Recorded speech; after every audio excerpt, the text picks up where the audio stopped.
ዜናዊ ስቡሕ ዘለዓለም ዜናዊ ስቡሕ ዘለዓለም ወእስከ ለዓለም ንጉሥ ውእቱ ወእስከ ለዓለም ንጉሥ ውእቱ ወእስከ ለዓለም ንጉሥ ውእቱ ወእስከ ለዓለም ንጉሥ ውእቱ። በስመ አብ ወወልድ ወመንፈስ ቅዱስ አሐዱ አምላክ አሜን። አድማጮቻችንና ተመልካቾቻችን በያላችሁበት ሰላም እያልን ሰላምታችን ይድረሳችሁ። እንግዲህ ይህ ሚዲያ በቀጥታ የሚተላለፍላችሁ ከድምፀ ተዋህዶ መንፈሳዊ ሚዲያ ሲሆን ከዚህ ከዘመን አስተርእዮም ከእመቤታችን በዓል ጋር ተያይዞ ታላላቅ ሊቃውንት ቤተክርስቲያን አባቶቻችንን ይዘንላችሁ ስለ ዘመን አስተርእዮ ያለውን በዓል በተመለከተ ከቅዱስ ያሬዳዊ ዝማሬና እንደዚሁም ከበዓሉ ጋር በተመለከተ ሊቃውንቱ ሰፋና አጠር አድርገው አብራርተው በያላችሁበት እንዲደርሱ የኛ ሚዲያችን ፕሮግራማችን ይዞላችሁ ቀርቧል። አብራችሁን እንድትከታተሉ ከወዲሁ የጋበዝኳችሁ ይህንን ፕሮግራም የማቀርብላችሁ መምህር ዳዊት ጡመ ልሳን ሲሆን በቀጣይ እንግዶቻችንን አስተዋውቃችኋለሁ። የመጀመሪያው እንግዳችን መጋቢ ሐዲስ ወብሉይ ዘራ ዳዊት ፍስሐ የረቢ መካነ ጎልጎታ መድኃኔዓለም ቤተክርስቲያን የመጽሐፍ መምህር፣ በኢትዮጵያ ኦርቶዶክስ ተዋሕዶ ቤተክርስቲያን በሰዋስወ ብርሃን ቅዱስ ጳውሎስ መንፈሳዊ ኮሌጅ የብሉይ ኪዳን መምህር ናቸው። ሁለተኛው መምህራችን ሊቀ ጠበብት ፍሬ ስብሐት መንገሻ በመንበረ ፓትርያርክ ቅድስተ ቅዱሳን ማርያም ገዳም የመጽሐፍ መምህር ናቸው። ሁለቱ እንግዶቼን ይዤላችሁ ቀርብ ያለው አብራችሁን እንድትሆኑ አሁን በድጋሚ ጋብዛለሁ።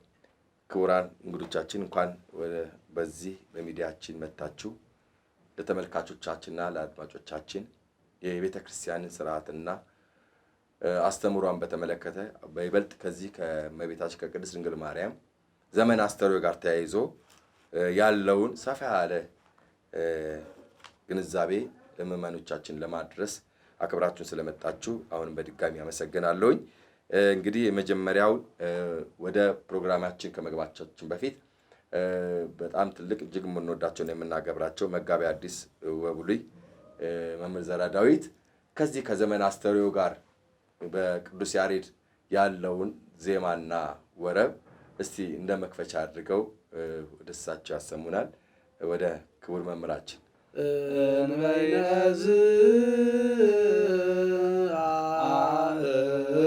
አእምሩ በውስተ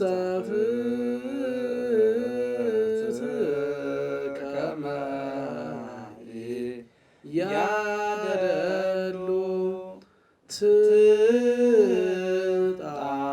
ትጣሞተ እሞ ወመኩሉ አዘዘ ወልድ በርቱ ቃሉ።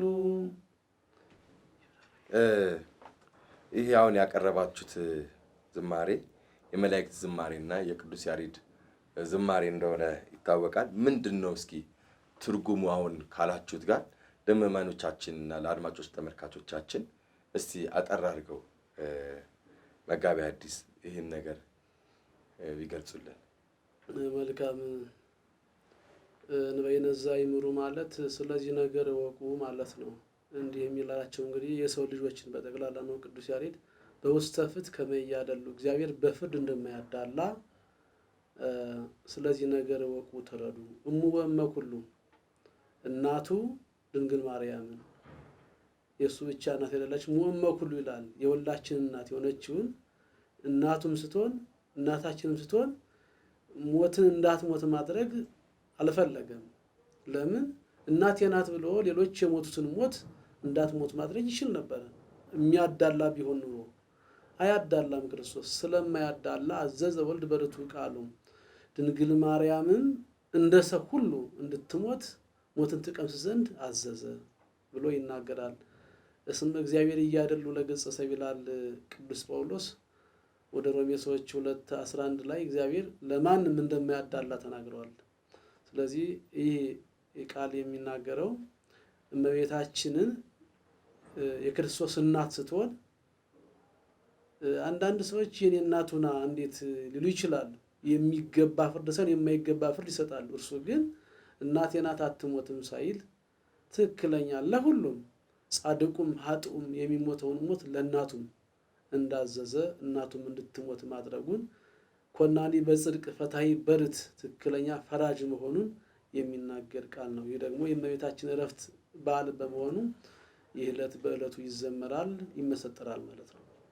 እሺ መጋቢ ሐዲስ ወቡልይ መምህር ዘራዳዊት ፍስሐ በእውነት ዝማሬ መላእክት ያሰማልን።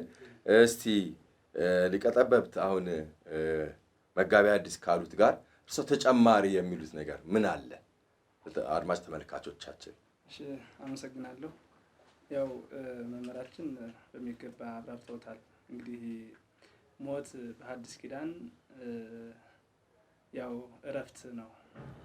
ምክንያቱም በብሉይ ኪዳን ሞት ሰዎችን ተጽዕኖ የሚፈጥር ሞታቸው ደግሞ በጻርና በጋር ነበረ። በሐዲስ ኪዳን ግን አምላካችን ኢየሱስ ክርስቶስ ከሰማየ ሰማያት ወርዶ ከድንግል ማርያም ተወልዶ ሞትን በሞቱ ከገደለ በኋላ ሞት ለሰዎች ልጆች መሸጋገሪያ ድልድይ እንጂ እንደ ቀድሞው ኃይል የለውም ማለት ነው። ኃይሉን አጥቷል። ኃይሉን ያጣበት ዘመን ነውና እንግዲህ ለእናታችን ለቅድስት ድንግል ማርያምም ያው በፍርዱ የማያዳላ መሆኑ ያው በሚገባ መምህራችን ስላብራሩልንና ስለተረጎሙልን ዋናው ነገር በሐዲስ ኪዳን ሞት የሚለው ነገር አቅሙን አጥቶ የሰው ልጆች መሸጋገሪያ እንደሆነ ለሰው ልጆች መልካም ለሰሩ ሰዎች ሕይወት እንደሆነ ቅዱስ ያሬድ የሚናገረው ምንድነው? ሞቶሙ ውስተ ለጻድቃን ሕይወቶሙ ውእቱ እስመ ለጻድቅ ያለቀሩ በክብር የጻድቃን ሞታቸው ሕይወታቸው ነው ተብሏል። እንግዲህ በሐዲስ ኪዳን ሞት ሕይወት ተብሎ ተተርጉሟል ማለት ነው። ወደዛኛው ዓለም የምንሸጋገርበት ድልድይና መርከብ ሆኖ በክርስቶስ ሞት አንዴ ስለተሻረ ስልጣኑ ስላጣ አቅሙን ስላጣ ስለዚህ መሸጋገሪያ ስለሆነ የእናታችን የቅድስት ድንግል ማርያም ከሚያልፈው ዓለም ከሚጠፋው ዓለም ወደዛኛው ዓለም የተሸጋገረችበት መንገድ ስጋ ለለበሰ ሁሉ ማንኛውም ሰው እንደሚሞትና ደግሞ ሞት መሸጋገሪያ መሆኑን የሚገልጽ ስለሆነ ነው ማለት ነው። እንግዲህ ቅዱሳን በብሔረ ብፁዓን ያሉ ቅዱሳን እንደነ ዕዝራ እንደነ ሄኖክና እንደነ ኤልያስ ያሉ የተሰወሩ ዛሬ ሞትን ሳይቀምሱ በሕይወተ ስጋ ያሉ በብሔረ ብፁዓን አሉ። እነርሱም ጊዜው ይዘገያል እንጂ ወደ ገነትና ወደ መንግስተ ሰማያት የሚሸጋገሩበት ድልድይ ዋናው ምንድነው? ሞት ነው ማለት ነው። ስለዚህ በሐዲስ ኪዳን ሞት ሕይወት ሆኗል ማለት ነው። በጣም ግሩም ነው። በእውነት እናመሰግናለን። የሁለታችሁም ያው ተመሳሳይ ሆኖ በጣም ሚስጥሩ ጠለቅ ያለና በእውነት በጣም ልብን የሚማርክ ነው። ደስ ይላል። እስቲ በተጨማሪ አሁንም ወደ ያሬዳዊ ዝማሬ ብንመጣ የአንጽዮ ስጋ የሚለውን ከቅዱስ ያሬድ ጋር ተያይዞ የሚባለውን ቃለ እግዚአብሔር በመጀመሪያ ትሉልንና የዚህ አንጽዮ ስጋን ትርጉም ደግሞ እንደዚሁ እስቲ ለተመልካቾቻችን እንደዚሁ በማለ መልኩ ትገልጹልናላችሁ። አንጽዮ ስጋ ቀዲሶ ኪያሃ ሀደረ ቃል ላይሌሃ ሃሌሉያ ሃሌሉያ ሃሌሉያ ወይቤላ ርግብየ ሃሌሉያ ሰሎሞን ይቤላ ርትዕየ መርዓት ርግብየ ሰናይት ፍና ወዚአ ኪገነት እስመ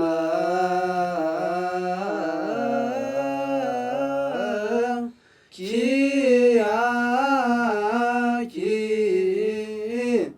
ሃሌሉያ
በእውነት ሊቃውንት አባቶቻችን እግዚአብሔር አምላክ ዝማሬ መላእክት ያሰማልን።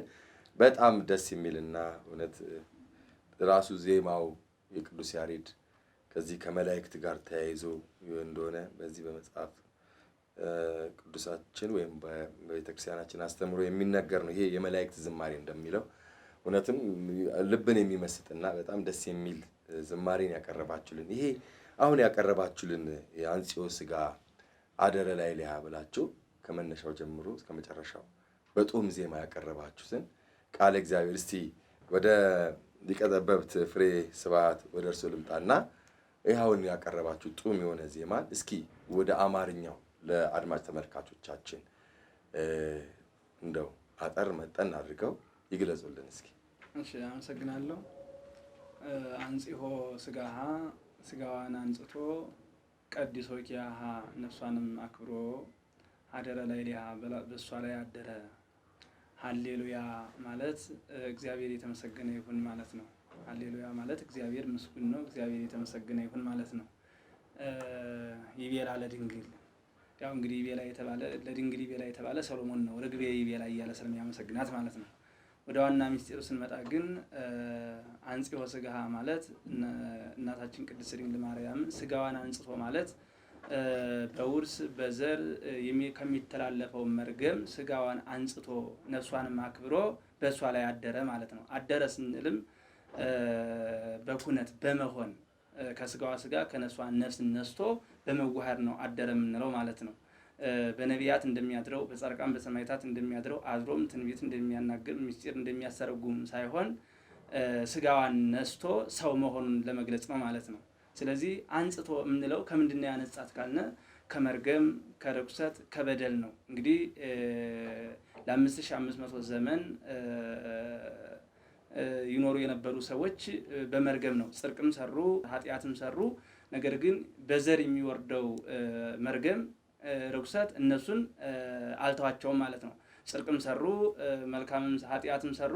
ያ ጽድቃቸው ወደ ገነትና ወይም ወደ መንግስተ ሰማያት ሊያስገባ አልቻለም። ለምን? ያ መርገም ስላለ ማለት ነው።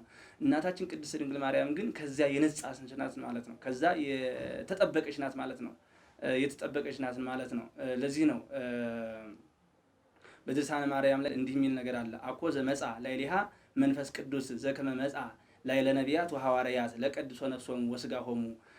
በድንግል ማርያም መንፈስ ቅዱስ ማደሩ በነቢያት እንዳደረ በነቢያትና በሐዋርያት ሥጋቸውና ነፍሳቸውን ለማንጻት እንደማደሩ አይደለም። ለማርያምስ እምከርሰማ አንጽሐ በቅዳሴ ወንዝ ዘይት ነገር። ድንግል ማርያም ግን በእናቷ ማኅፀን ከእናቷ ማኅፀን ጀምሮ በማይመረመር ልዩ ንጽህናና ቅድስና ጠብቋታል ይላል። የጠብቃት ከምንድን ነው? ከርኩሰትና ከበደሉ ማለት ነው። እንግዲህ ዓለምን ያ ርኩሰት ያ በደል አውኮት ነበረ ማለት ነው። ጽድቃቸውን ከንቱ አድርጎት ነበረ። እነ ነቢዩ ኢሳይያስ እንዳሉት ያ ጽድቃችን እንደ መርገም ጨርቅ ሆነ ብሎ እንደተናገረው ነቢዩ ያ ጽድቃቸውና መልካም ስራቸው ሁሉ እንደ መርገም ጨርቅ ሆኖ ነበረ ማለት ነው። እናታችን ቅድስት ድንግል ማርያም ግን ከዛ ተጠብቃ ማለት ነው። አንጽቶ ማለት ጠብቆ ማለት ነው። ከምንድን ነው የጠብቃት? ከመርገም ማለት ነው። ከሚተላለፈው መርገም ማለት ነው። ከሚተላለፈው ርኩሰት ከአዳምና ከሔዋን መንጭቶ ዓለምን ካዳረሰው መርገም እናታችን ቅድስት ድንግል ማርያም ተጠብቃለች። እንደተጠበቀች ካለ በመንፈስ ቅዱስ ማለት ነው። መንፈስ ቅዱስ አቀባ እምከርሰ እማ ሲል በእናቷ ማኅፀን መንፈስ ቅዱስ ጠበቃት። ያ ጥበቃ የማይተረጎምና ልዩ የሆነ ጥበቃ ማለት ነው። ልዩ የሆነ ጥበቃ ነው። ለዚህ ነው አባ ሕርያቆስ ምን ይላሉ? ወሶበሬ ንጽሕናኪ ለሊሁ እግዚአብሔር አብ ፈነወ ኀቤኪ መልአኩ ብርሃናዊ የዘስሙ ገብርኤል።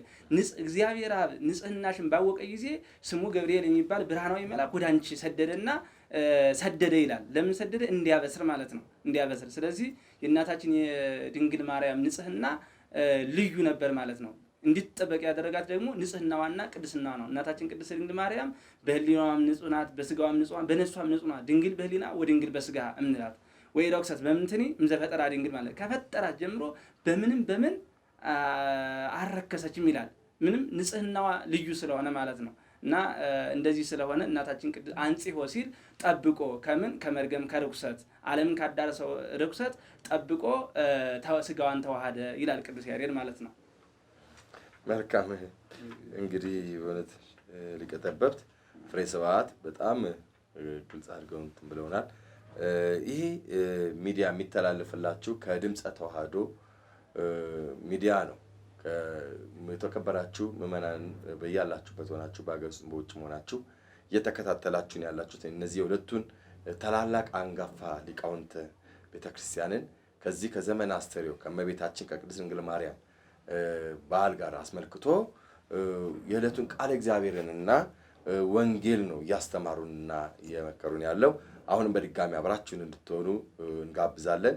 እስቲ ክቡር መጋቤ ሐዲስ ስለ ዘመነ አስተርእዮ በቤተ ክርስቲያን ያለው አከባበር ከዚያም ካቀረባችሁት ወረብና ቃለ እግዚአብሔር ጋር ምንን ሌላ የያዘው ነገር አለ እሱ የሚሉት ከዚህ ከበዓሉ ጋር ተያይዞ ምንድን ነው አሁን አመጣጡም የሚከበረውን በዓላቱም በምን እንደሆነ እንደው ግልጽ አድርጋችሁ በነግራችሁናል፣ አስተምራችሁናል። ግን እስቲ ቀረ የሚሉትና ከዚህ ጋር ተያይዞ የሚያክሉት ነገር ካለ በመገለጥ ወራት ዘመን አስተርእዮ የምንለው ያው የመገለጥ ዘመን ማለት ነው። መገለጥ ሲባል ዘመን አስተርእዮ ወልድ ድንግል ማርያም ተወልዶ እስከ 30 ዓመት በዚህ ዓለም አስተምሯል፣ ተገልጧል። መገለጥ የሚለው በተለየ መልኩ ከጥምቀት ጀምሮ አብ በደመና ዝንቱ ትወልድ ብሎ የተናገረበት በመናገር የተገለጠበት መንፈስ ቅዱስን በአምሳለ ርግብ የታየበት ከመሆኑ መነሻነት ተነስቶ መገለጥ ዘመን እንለዋለን። የወልድ መገለጥ ከልደቱ ጀምሮ ነው፣ በስጋ መገለጥ። የአብና የመንፈስ ቅዱስ ደግሞ መገለጥ በጥምቀቱ ነው። እንደውም አንድነት ሶስትነት በላዕሌኪ ወበዮርዳኖስ፣ በላዕሌኪ ማለት በድንግል ማርያም ነው። በዮርዳኖስ በጥምቀቱ ወበታቦር 60 ጊዜያት፣ በደብረ ታቦር ደግሞ እንደዚሁ አንድነት ሶስትነት የተገለጠበት በመሆኑ ዘመነ አስተርእዮ ስንል አንድነት ሶስትነት የተገለጠበት በጽሩ እንደውም ኤጲፋንያ ይሉታል። ኤጲፋንያ በእኛም ራሱ ቤተክርስቲያን አስተርእዮ የሚለውም አለ፣ ኤጲፋንያም እንላለን። ኤጲፋንያ ማለት የመገለጥ ወቅት፣ መገለጥ ዘመነ አስተርእዮ የመታየት ወቅት ማለት ነው። ስለዚህ የእመቤታችንን አስተርእዮ እንላለን፣ አስተርእዮ ማርያም እንላለን። ወደ ብሉይ ኪዳን ስንመለከት ሙሴም በዚህ ወቅት ድንግል ማርያም እንደተገለጠችለት በጸጳጦስ አምሳል ይናገራል እና አባቶቻችንም ምን ያስተምራሉ? ወይ ዜማውም ርየ ሙሴ ብሎ ይጀምራል አይደል? እስቲ አሁን የሚሉትን ርየ ሙሴ የሚለውን ዜማንም በመጨረሻ እንላለን። ስለዚህ ምንድነው ሙሴም ያየበት ድንግል ማርያምን ያረፈችበት ወቅት ነው። ይህ ወቅት ጥር 21 ረፍቷ ነው። ነገር ግን በብሉይ ኪዳንም ደግሞ ሙሴ ምሳሌዋን ያየበት ወር በመሆኑ ቃለ እግዚአብሔርም የሙሴንም ማየት የድንግል ማርያምንም ረፍት ይገልጻል ማለት ነው። መልካም መጋቤ ሐዲስ በጣም እናመሰግናለን።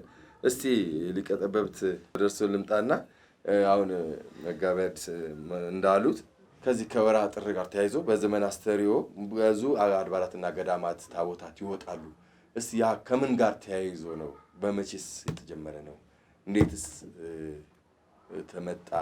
ምክንያቱስ የሆነበት ምንድን ነው የሚለውን እስቲ ምክንያቱም እናንተን ታላላቅ ሊቃውንት በዚህ አጋጣሚ ሌላ ጊዜ ላናገኛችሁ ስለምንችል ውድ አድማጭ ተመልካቾቻችን ይህንን በጉጉት የሚጠብቁት አስተምሮ ስለሆነ እስቲ ከምን ጋር ተያይዘው ነው ይላሉ? እንግዲህ መምህራችን የኔታ ዘራ ዳዊት በሚገባ ያው አሰሪው መገለጥን አብራርተውልናል፣ ተርጉመውልናል።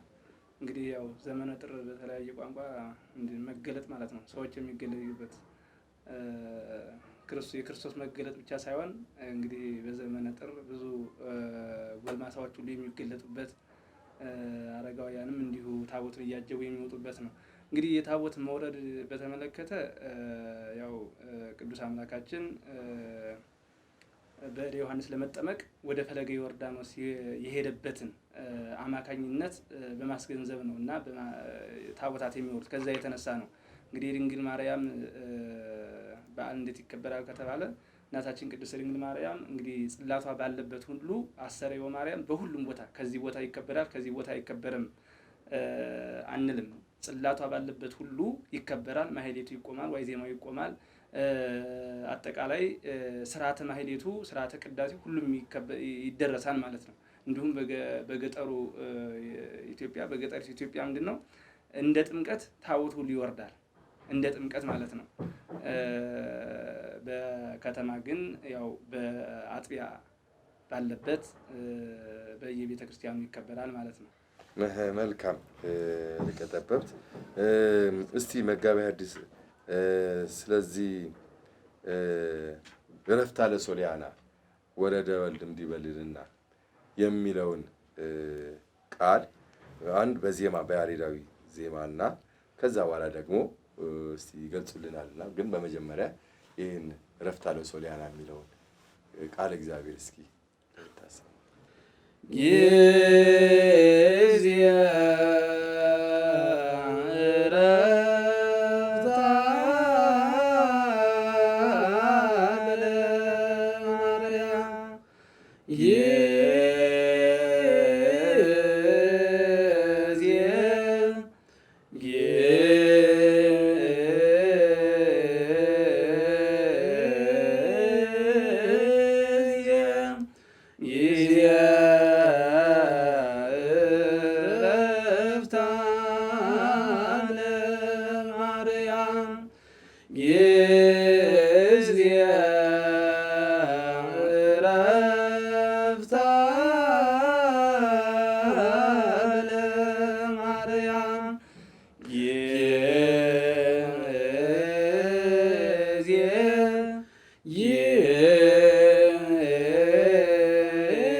መልካም ዝማሬ መላእክት ያሰማልን።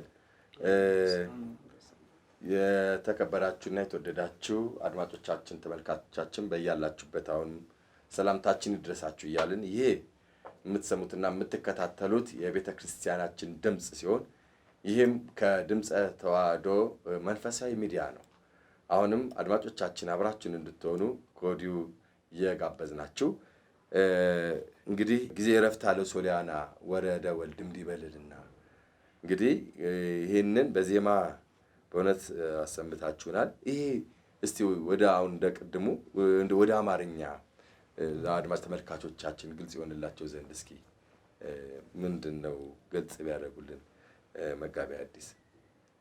እሺ፣ ምንድነው ጊዜ ዕረፍተ ለሶልያና ማለት ሶልያና የሚለው የጽድቅ ቃል ነው። ነገር ግን ድንግል ማርያም ማለት ነው ትርጉሙ። በድንግል ማርያም እረፍት ቀን እረፍት ዕለት ጊዜ እረፍት አለ ሶልያና ወረደ ወልድ እንዲበልልና ከልዕልና ከሰማይ ወልድ ወደ ምድር ማለትም ወደ ድንግል ማርያም መጣ ይለናል ቃሉ። እንግዲህ ያረፈችው እናቱ ናት። 9 ወር ከ5 ቀን በማህፀኗ ተሸክመዋለች። በበረት ወልደዋለች። ብዙ መከራ ተቀብላበታለች፣ አልቅሳበታለች፣ ብዙ ግፍ አሳልፋበታለች። እናቱ ናት ያረፈችው። ስለዚህ በዚህ ሰዓት እሱ ከልዕልና ከሰማይ ወደ እናቱ ወደ ድንግል ማርያም መጣ። እንግዲህ እንኳንስ ክርስቶስ ሰውም እናቱን አይረሳም። በዚያ በመከራ ሰዓትን በመስቀል ሆኖ እናቱን አልረሳትም፣ ለዮሐንስ ሰጥቷልና። ኋላም ስታርፍ መጣ ወደ ድንግል ማርያም። መጥቶም ዝም አላለም። ወደ ወልድ እንዲበልና ካለ በኋላ ጠሊሳነ ንግስ ሶቢያ ከደና። ጠሊሳን ማለት በጣም ክብር ያለው የተለየ ጥሩ የሆነ ልብስ ነው። በጣም የተከበረ በውድ ዋጋ የሚገኝ ልዩ የሆነ ልብስ ስለሆነ ሶቢያ ከደና ያን ጊዜ አለበሳት ማለት ነው። ባጭሩ ጠሊሳን የሚባል ልብስ በውስጥ የሚለበስ አይደለም፣ በላይ የሚለበስ እንደ መጎናጸፍ ያለ ነው። ያንን እንዳለበሳት የሚናገር ቃል ነው ባጭሩ። እንግዲህ ቀደም ሊቀ ጠበብት መምህር ፍሬ ስብሐት እንደተናገሩት ሞት እረፍት ቢሆንም ነገር ግን በሕይወት በዚህ ዓለምም ከትንሣኤው በፊት በመስቀል ከመሰቀሉ በፊት በአልዓዛርም ልቅሶ ተገኝቶ ያለቀሰ በእናቱም ልቅሶ ተገኝቷል። ነገር ግን ሞት ማለት ለእኛ ለክርስቲያኖች የምንዘብትበት እንጂ የምንፈራው አይደለም። ኢሳይያስ 26:19 ላይ ሙታን ይትነሱ፣ ሙታን ይነሳሉ፣ ያዩን ለውስተ መቃብር፣ በመቃብር ያሉትም ሕያዋን ይሆናሉ ብሎ ተናግሯል። በአጭሩ ሞት ለእኛ በዘመኑ አገላለጥ ፓስፖርት ማለት ነው። ወደ አንድ ቦታ ወደ ውጭ ለመውጣት ፓስፖርት ያስፈልጋል፣ ያለዚያ አንወጣም። ወደ ገነት ወደ መንግስተ ሰማያት ለመግባት ደግሞ መሞት ያስፈልጋል፣ ያለዚያ መግባት አይቻልም። አሁን ከ5000 በላይ ዘመናትን ያሳለፉ እነ ሄኖክ አሉ። ብዙ ዘመናትን ያስቆጠሩ እነ ኤልያስ አሉ በሕይወት አሁን አልሞቱም፣ ወደ ገነትም አልገቡም፣ ካልሞቱ መግባት ስለማይቻል። ስለዚህ ሞት ማለት ለእኛ ወደ ገነት የምንገባበት ወደ ክርስቶስ የምንገናኝበት መንገድ ነው፣ ቀላል ነው ማለት ነው። ነገር ግን ልጇ ወዳጇ ኢየሱስ ክርስቶስን ተገኝቶ የሚገባውን ነገር እንዳደረገ የሚገልጽ ወረው ነው ማለት ባጭሩ። ግሩም፣ በጣም በእውነት ደስ የሚል ነው። መጋቤ ሐዲስ እስቲ ስለ ወርኃ ጥር ወይም ስለ ዘመነ አስተርእዮ ከታቦታቱ ጋር ተያይዞ ከአድባራትና ከገዳማት ጋር የሚወጡ ታቦታትን አስመልክቶ ከዛን ደግሞ በዚህ በቅዱስ ያሬድ ዜማ ምን እንደሚመስል ከእመቤታችን የእመቤታችንን በዓልን አስመልክቶ ከዛን ደግሞ ከልደቱ ጀምሮ እስከ ጥምቀቱ ከዛን ደግሞ እስከ ቃና ዘገሊላም ሁሉን የዳሰሰውን ቃለ እግዚአብሔርና ያሬዳዊ ዝማሬ ነው ስታሰሙን የነበረው። በመጨረሻ ከዚህ ጋር ተመሳሳይ የሆኑ በዓላቶች ተብሎ የሚታሰቡ ወይም ሊገለጹ የሚችሉ የትኞቹ ናቸው ብለው ይላሉ? አሁን ከዚህ ከእመቤታችን በዓላት ጋር ተያይዞ አብሮ ሊታይ የሚችል ባህል ነው ወይም ሊታሰብ የሚችል ባህል ነው ተብሎ የሚታሰብለት ቅዱሳንም ወይም የሚታሰብለት መታሰቢያነቱ አብሮ የሚያዝ ሰማዕታት ይኖራሉ ወይ ወይስ አለ ወይ? ከእመቤታችን በዓል ጋር ተያይዞ ያው እንግዲህ ስንክሳር ስናነብ ያው በአንድ ቀን ብዙ ሰማዕታት ብዙ ቅዱሳን የቅዱሳንን ሕይወትና ገድል የሚያሳውቅ ስለሆነ በስንክሳሩ አሉ። ግን በዓላቸውም የድንግል ማርያምን በዓል የሚተካና የሚወክል አይደለም። የድንግል ማርያም በዓል ልዩ ነው። እሷ መተተ ፈጣሪ መልዕልተ ፍጡራን ናት ማለት ነው። ከፍጡራን በላይ ከፈጣሪ በታች በምስጋናም ሆነ በድርሰት በዝማሪያችን ለክርስቶስ የአምልኮት ምስጋና ካመሰገንን በኋላ የድንግል ማርያም ምስጋና ነው የሚቀድመው ማለት ነው።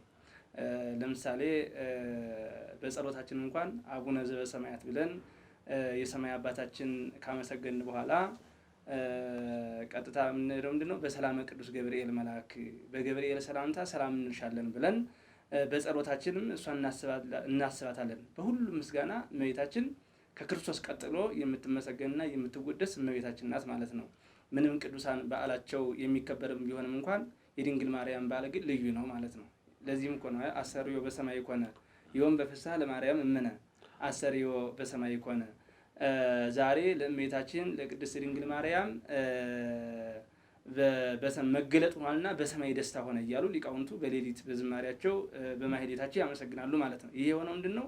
የድንግል ማርያም በዓል ልዩ በዓል ነው ማለት ነው። ልዩ በዓል ነው እና ከዚህ የተነሳ ያው በዓላትም እንኳን ቢኖሩ የድንግል ማርያምን በዓል፣ የድንግል ማርያምን ክብር፣ የድንግል ማርያምን ቅድስናና ንጽሕና ሊወክሉ ስለማይችሉ እነሱም በመጠናቸው እንደ ማዕረጋቸው ይከበርላቸዋል። የድንግል ማርያም በዓልም በተለየ ሁኔታ ይከበራል ማለት ነው በሁሉም ቦታ። በጣም ከልብ እናመሰግናለን ሊቀ ጠበብት። በመጨረሻ መጋቢ ሐዲስ አብሮ የሚሉት ከዚህ ጋር አለ? እሺ ከሌላ የመጨረሻ ጠር ያለ ወረብ ብትሉልን እና ጉባኤያችንን ወይም ደግሞ ውይይታችን ብናጠናቀቅ። ዜናዊ ስቡሕ ዘለዓለም ዜናዊ ስቡሕ ዘለዓለም ወእስከ ለዓለም ንጉሥ ውእቱ ወእስከ ለዓለም ንጉሥ ውእቱ ወእስከ ለዓለም ንጉሥ ውእቱ ወእስከ ለዓለም ንጉሥ ውእቱ ዜናዊ ስቡሕ ዘለዓለም ዜናዊ ስቡሕ ዘለዓለም ወእስከ ለዓለም ንጉሥ ውእቱ ወእስከ ለዓለም ንጉሥ ውእቱ ወእስከ ለዓለም ንጉሥ ውእቱ ወእስከ ለዓለም ንጉሥ ውእቱ ዜናዊ ስቡሕ ዘለዓለም ዜናዊ ስቡሕ ዘለዓለም ወእስከ ለዓለም ንጉሥ ውእቱ ወእስከ ለዓለም ንጉሥ ውእቱ ወእስከ ለዓለም ንጉሥ ውእቱ ወእስከ ለዓለም ንጉሥ ውእቱ። በእውነት ስለነበረን ፕሮግራማችን ከልብ እናመሰግናለን። መጋቢ ሐዲስ ወብሉይ መምህር ዘርዓ ዳዊት ፍስሐ የረቢ መካነ ጎልጎታ መድኃኔዓለም ቤተክርስቲያን የመጽሐፍ መምህር፣ በኢትዮጵያ ኦርቶዶክስ ተዋሕዶ ቤተክርስቲያን በሰዋስወ ብርሃን የቅዱስ ጳውሎስ መንፈሳዊ ኮሌጅ የብሉይ ኪዳን መምህር ናቸው። ሁለተኛው መምህራችን ሊቀ ጠበብት ፍሬ ስብሐት መንገሻ በመንበረ ፓትርያርክ ቅድስተ ቅዱሳን ማርያም ገዳም የመጽሐፍ መምህር ናቸው። ሁለቱም ሊቃውንቶች እዚህ ድምፀ ተዋሕዶ መንፈሳዊ ሚዲያ ድረስ መጥተው ለውድ ተመልካቾቻችንና አድማጮቻችን ላቀረባችሁልን ሁሉ ከልብ እናመሰግናለን። እግዚአብሔር አምላክ በእድሜ በጤና ይጠብቅልን። እናመሰግናለን። ዜናዊ ስቡሕ ዘለዓለም ዜናዊ ስቡሕ ዘለዓለም ወእስከ ለዓለም ንጉሥ ውእቱ ወእስከ ለዓለም ንጉሥ ውእቱ ወእስከ ለዓለም ንጉሥ ውእቱ ወእስከ ለዓለም